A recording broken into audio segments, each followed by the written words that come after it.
This bridge was declared impossible to build. The strait was over 370 feet deep. The currents were strong enough to overturn construction equipment. Fog rolled in without warning, and the open Pacific sat just beyond the entrance to the bay, unpredictable, unforgiving, and unlike anything engineers had ever built across before. Every serious assessment reached the same conclusion. A suspension bridge here could not be done. One engineer disagreed, and over 4 years, with hand tools, physical labor, and calculations done entirely on paper, he proved every one of them wrong. This is the story of how the Golden Gate Bridge was built. In the early 1930s, San Francisco Bay was a logistical barrier. The city relied entirely on ferry crossings to reach the counties to the north. A bridge across the Golden Gate, where the bay meets the Pacific, had been discussed for decades, but every serious assessment reached the same conclusion.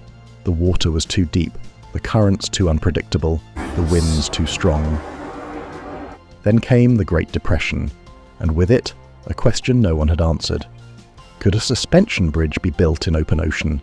With no computer modelling and no modern earth-moving equipment, that question took 4 years to answer. Joseph Strauss had been trying to build this bridge for over a decade before a single worker arrived on site. He was not the most celebrated engineer of his time.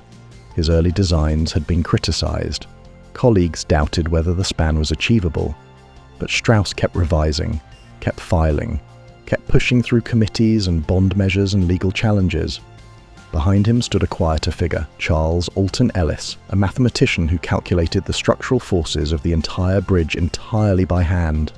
No computer, no digital modelling. Every load path, every tension value, every cable curve, solved on paper. The planning phase was complete. The calculations had been checked, the permits secured, the bonds approved. On January 5, 1933, construction of the Golden Gate Bridge began. Before any steel could be placed, the seafloor had to be prepared. On the San Francisco side, workers blasted directly into rock below the waterline. Underwater demolition in open ocean, with tidal shifts occurring twice daily.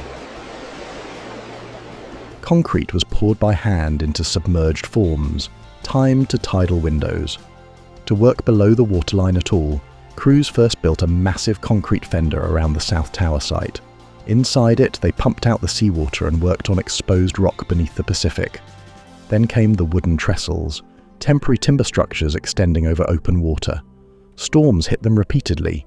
Ships collided with them. Each time, the workers rebuilt. The cables are what hold a suspension bridge in place, and the cables of the Golden Gate were not manufactured as single units. They were assembled on site, wire by wire, across the full length of the span.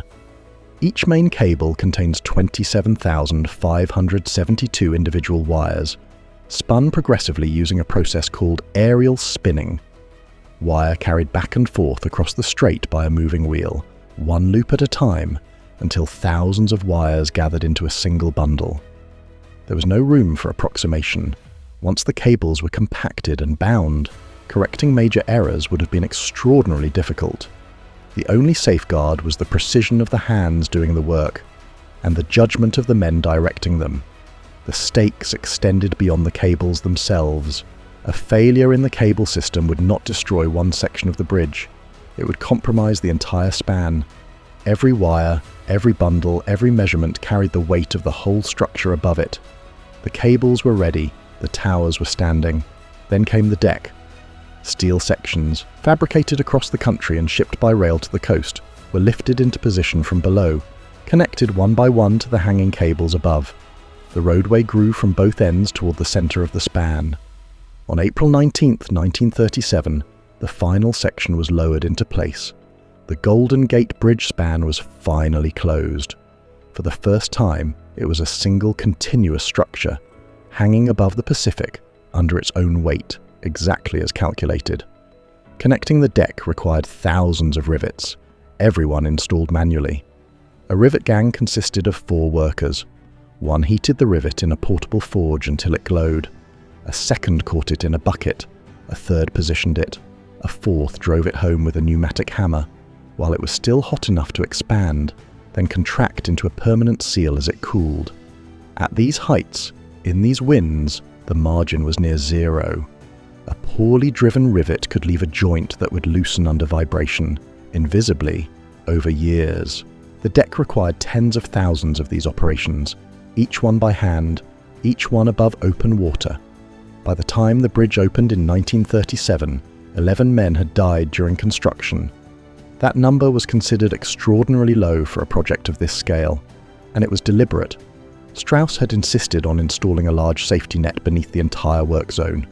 19 workers fell into it and survived. They called themselves the Halfway to Hell Club.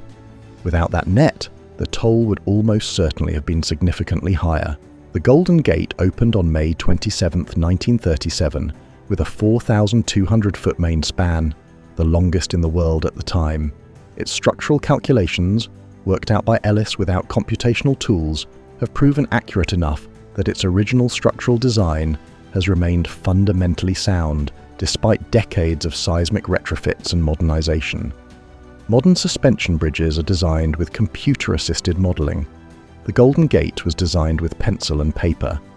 Ellis left almost no tolerance for error. The Golden Gate Bridge was completed in the depths of the Great Depression. The project required $35 million in public bond financing, approved by voters living through economic collapse, built by workers who had lost most of what they had. Its color, international orange, was chosen not for symbolism, but for visibility in the Pacific fog. A practical decision made on site that became one of the most recognized colors in the world. The bridge did not only connect two shores, it was proof during a period of systemic failure that large-scale construction was still possible. The techniques used to build the Golden Gate were not preserved as a living craft tradition. By the late 20th century, construction at this scale had moved entirely to prefabrication, computer modeling, and mechanized assembly. Rivet gangs were replaced by high-strength bolt systems. Aerial spinning evolved into more automated processes. What remained was the structure itself, and the hand-calculated documentation that Ellis, largely uncredited during his lifetime, had left behind. Long before digital modeling standardized structural engineering, a bridge this large depended on judgment, on hand calculation, on the ability of one mathematician to hold the full load path of a 4,200-foot span in his mind and get it right the first time. The Golden Gate Bridge is not a relic. It is evidence that a different kind of precision once existed, slower, more personal, with almost no margin for revision once the concrete had set. These systems shaped the world quietly.